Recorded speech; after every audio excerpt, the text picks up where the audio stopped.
For this topic, let's look at a little bit of adventure. Suppose there is a bank which is situated along a circular road with a circumference of 2,200 kilometers. A group of thieves enter the bank, and after a robbery they start fleeing in their jeep at a speed of 100 kilometers per hour. Now these thieves are moving in their jeep along the circular road, along the circumference of the circular road. The police is informed about this robbery, and the police start chasing the thieves after 4 hours. And instead of moving along the circumference of the road, they start moving along the diameter of this circular road. The intention of the police is to catch the thieves at a point which is diametrically opposite to the bank while the thieves are running along this circumference. So the question here is, at what speed should the police move so as to catch these thieves at this point diametrically opposite the bank? To understand this, we need to go through our very basic concepts of time, speed and distance, and once we've done that, let's come back and look at the solution to this problem. What is speed? If we try to understand the meaning of speed in terms of a definition, then the definition of speed would be, speed is the distance traveled in unit time. If we now try to convert this or express this in terms of a formula, we would say speed is equal to distance upon time. And if we relate it back to the definition, it is the distance traveled in unit time. Whenever we talk of speed, the most commonly used units for speed would be kilometers per hour or meters per second. So speed is normally expressed in terms of kilometers per hour or meters per second. Now if we just play around with this formula, we've already said speed is distance upon time. By cross multiplication we can say distance is equal to speed into time, and similarly we can also say time is equal to distance upon speed. Now most of the problems in this topic of speed, time, distance, we will need to use one of these three formulae. Depending on the data given and hence depending on what is asked, we will use one of these three formulae.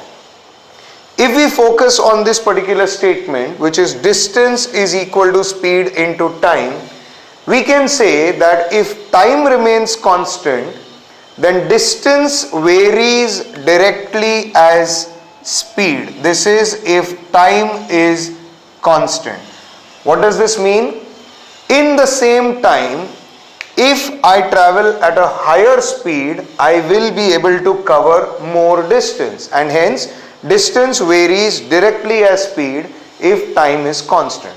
On the other hand, if I keep speed as constant, then distance will vary directly as time if speed is constant, which means if I travel at the same speed and if I travel for more time, then I will cover more distance. However, if I now relate these two, then we would get speed varies inversely as time if distance is constant. Now what would this mean?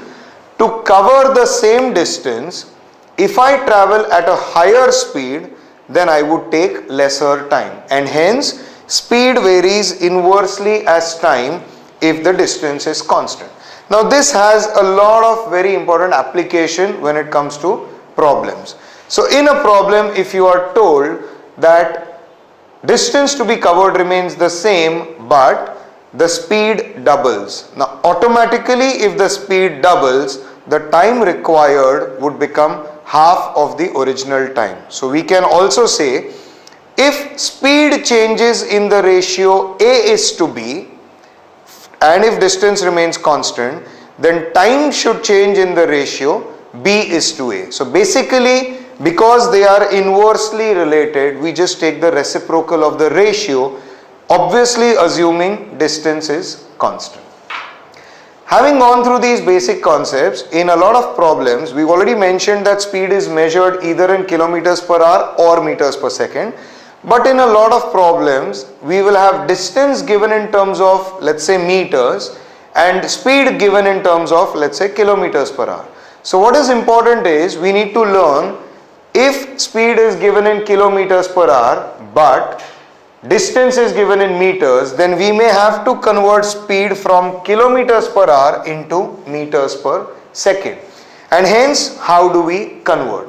So to understand the conversion, if we want to convert kilometers per hour to meters per second, we are actually converting kilometers to meters in the numerator, and we are converting hours to seconds in the denominator, and hence actually we would multiply by 1000 in the numerator and by 3600 in the denominator, which would mean you are actually multiplying by 5 upon 18. So if speed is given in kilometers per hour, and if we want to convert it to meters per second, then whatever is the numerical value of kilometers per hour, we just need to multiply that by 5 upon 18 and we would get the speed in meters per second. So as an example, if speed is given as 54 kilometers per hour, then 54 multiplied by 5 by 18 will make it 15 meters per second. If I want to convert from meters per second to kilometers per hour, then I'll just multiply by the reciprocal of this, which would be 18 by 5. One other aspect is there are times when instead of kilometers per hour you have miles per hour. So we also need to convert miles to kilometers.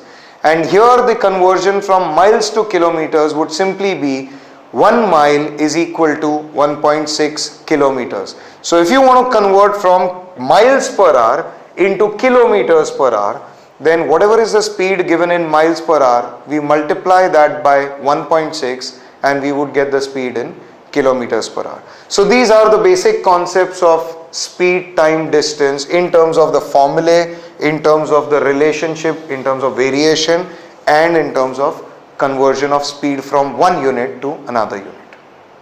In the basic concept of speed, time, distance, we've already seen that if distance remains the same, then speed and time are inversely related.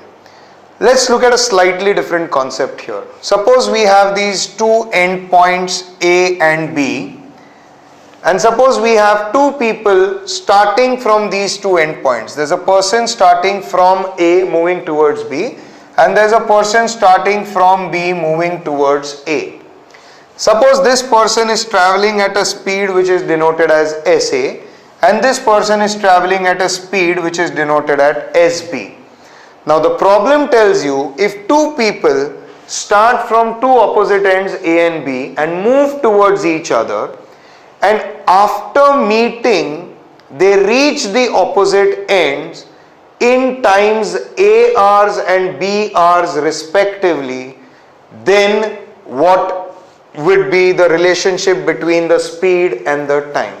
Suppose we have to solve a question of this type. Please note the time given out here as A and B is the time after meeting. So let's take this as a point where they meet.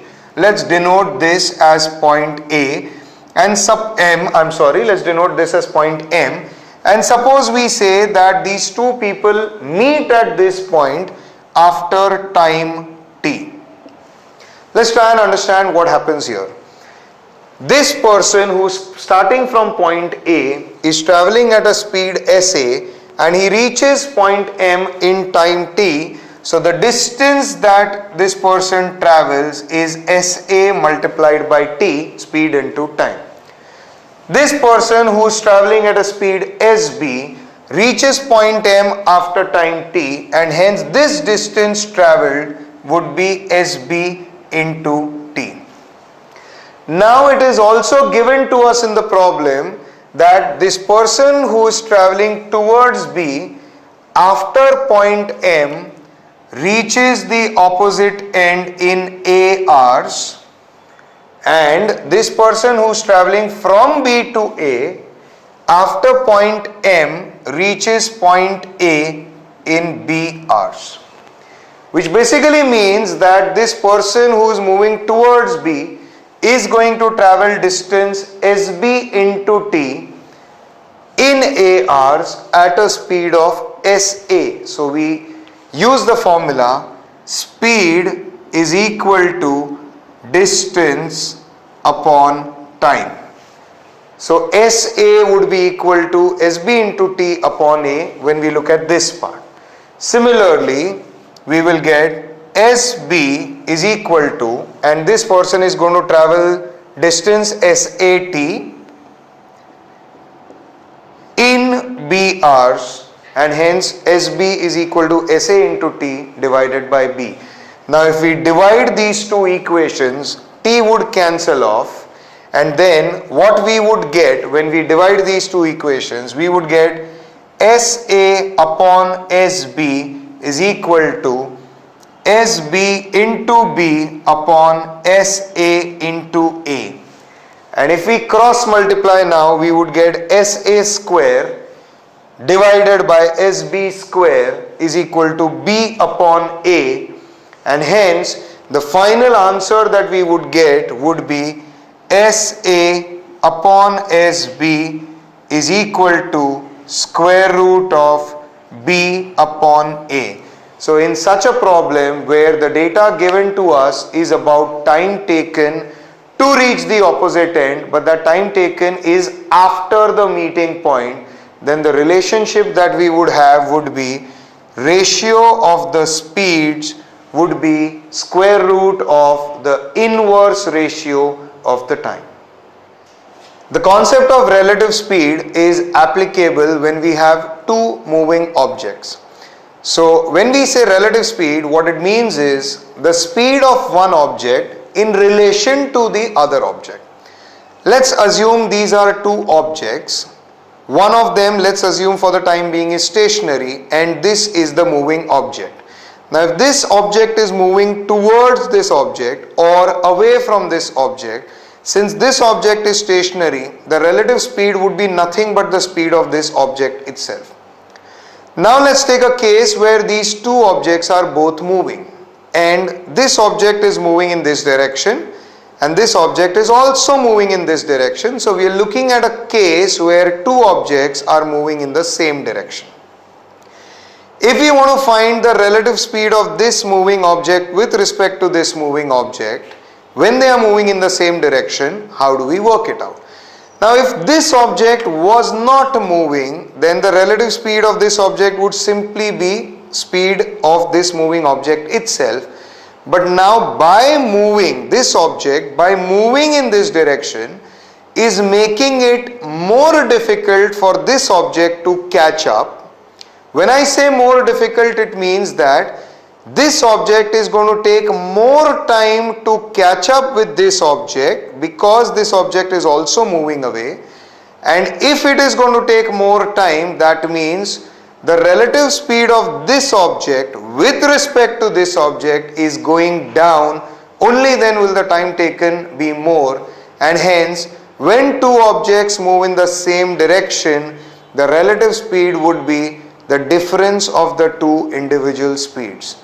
So if we have two objects moving at speeds A and B, and if they are moving in the same direction, then the relative speed would be the difference of the two speeds. Let's denote it as mod of A minus B, because it would depend whether A is greater or B, but the relative speed is the difference of the two speeds.